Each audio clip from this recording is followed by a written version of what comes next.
If you know the background of this passage, you will understand that Hananiah was grieved because her husband's other wife was pregnant with children, and during that time it was frowned upon if a person or if a woman wasn't able to bear children. And you could even take that a step further and say if a woman was not able to bear male children. And it's amazing, as I read this text, her husband kept telling her, baby, you know, I don't care about the fact that I got children by the other. Everybody else got a portion, but I give you a double portion because you the one close to my heart. That's in the text. That's in the text. That's in the text.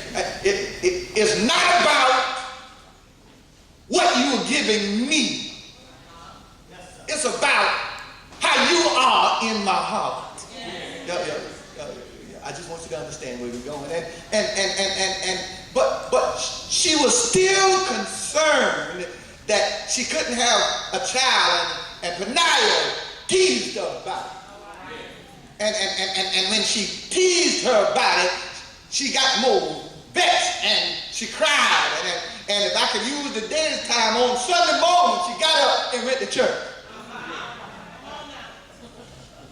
On Sunday morning, she got up and went to church, and sometimes after the preaching, and sometimes between the preaching and the altar call, she went to the altar.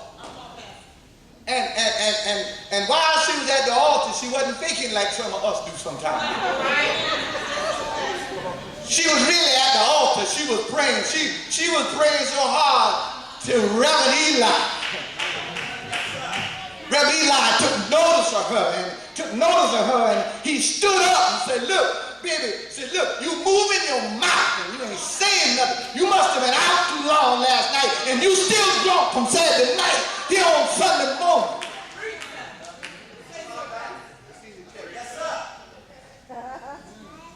She said, no. She said, I wasn't out nightclubbing last night. Last night, I was in my bed, and in my bed, I was crying. In my bed, I was going through. I was struggling because I'm being vexed. I'm struggling because I want to have a child like everybody else.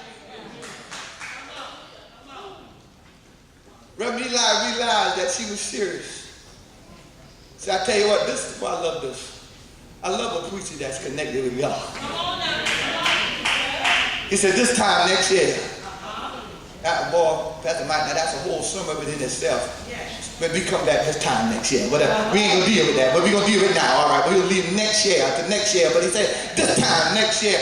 And she went home, and just as Eli says, she got pregnant.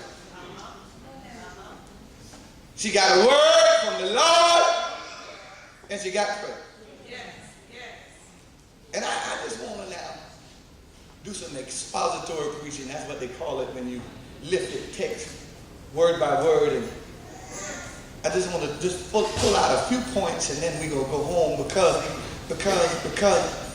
I want to say one thing she did before the baby, and then I want to talk about a few things she did after the baby. The first thing she did before the baby, and every minister better do this before they get pregnant with ministry, is you better pray.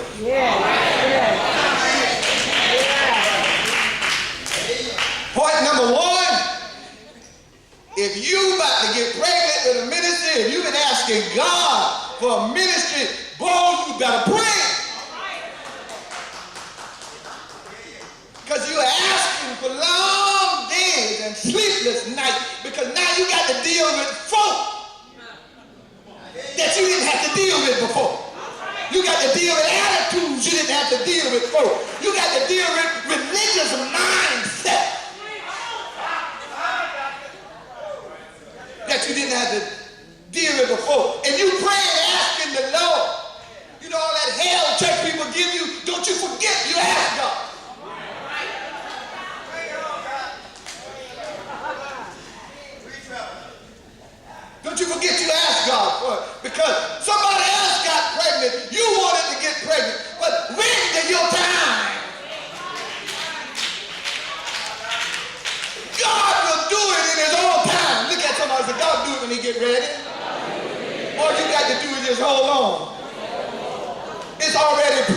saying your time coming. Look at somebody and say, your time coming. What you need to do is just bless somebody else right now.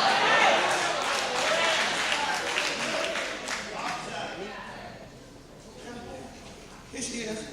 Hallelujah. Here she is. Here she is. She prayed. There's so much more in that, but y'all, I don't want to hold it. She prayed before she got pregnant. She got pregnant. Now let's deal with it.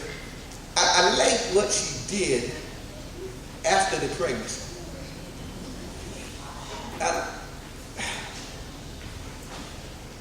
Pastor Mike, I'm trying to say this and be cool too.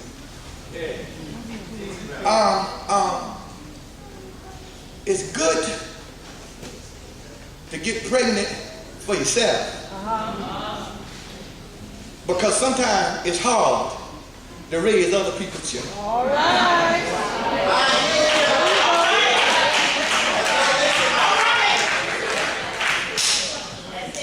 That's good, right? All right.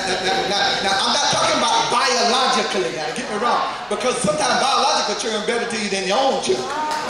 I'm not talking about biologically. You see, too many pastors today got to raise other people's children.